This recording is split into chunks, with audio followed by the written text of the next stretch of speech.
ಘಜನಿ ಮೊಹಮ್ಮದನ ದಾಳಿಗಳು.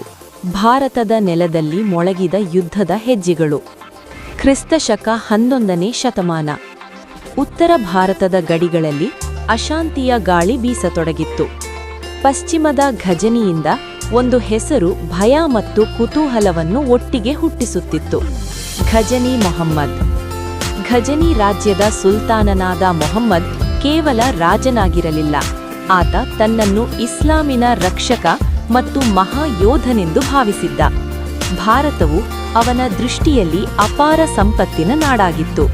ಅಲ್ಲಿ ಇರುವ ದೇವಾಲಯಗಳು, ಅರಮನೆಗಳು, ಸಂಪತ್ತು ಎಲ್ಲವೂ ಅವನನ್ನು ಆಕರ್ಷಿಸುತ್ತಿದ್ದವು. ಮೊದಲ ದಾಳಿ. ಗಡಿಯಲ್ಲಿ ಮೊಳಗಿದ ಕತ್ತಿಗಳು.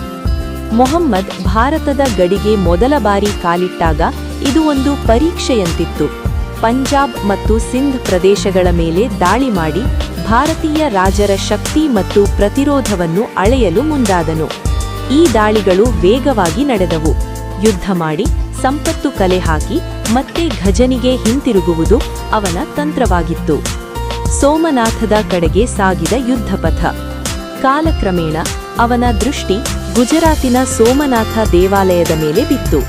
ಭಾರತದ ಅತ್ಯಂತ ಶ್ರೀಮಂತ ಮತ್ತು ಪ್ರಸಿದ್ಧ ತೀರ್ಥಕ್ಷೇತ್ರವೆಂದು ಹೇಳಲಾಗುತ್ತಿದ್ದ ಈ ಸ್ಥಳ ಮೊಹಮ್ಮದನಿಗೆ ಧರ್ಮಕ್ಕಿಂತಲೂ ಹೆಚ್ಚು ರಾಜಕೀಯ ಮತ್ತು ಆರ್ಥಿಕ ಗುರಿಯಂತಿತ್ತು.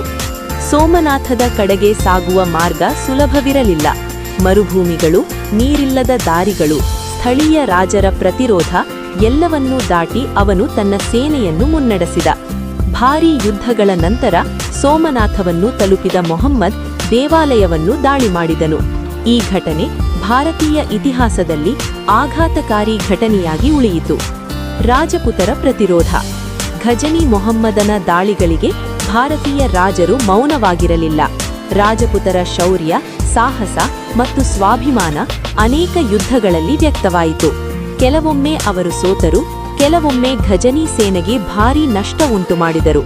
ಆದರೆ ಭಾರತದ ಏಕತೆಯ ಕೊರತೆ, ವಿಭಜಿತ ರಾಜಕೀಯ ಶಕ್ತಿ ಮೊಹಮ್ಮದನಿಗೆ ಅನುಕೂಲವಾಯಿತು.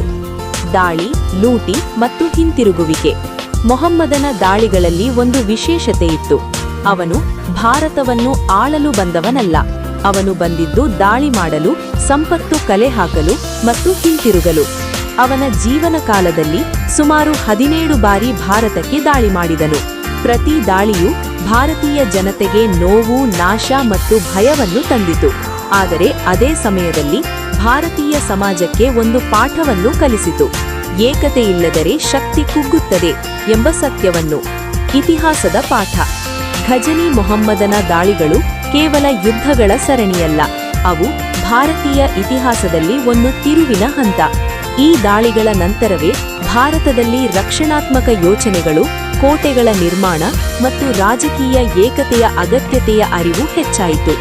ಇಂದು ಶತಮಾನಗಳ ನಂತರ ನಮಗೆ ಆ ಘಟನೆಗಳು ಹೇಳುವುದು ಒಂದೇ ಮಾತು: ಶೌರ್ಯ, ಜ್ಞಾನ ಮತ್ತು ಏಕತೆ ಇದ್ದಾಗಲೇ ಒಂದು ನಾಡು ಸದೃಢವಾಗಿರುತ್ತದೆ.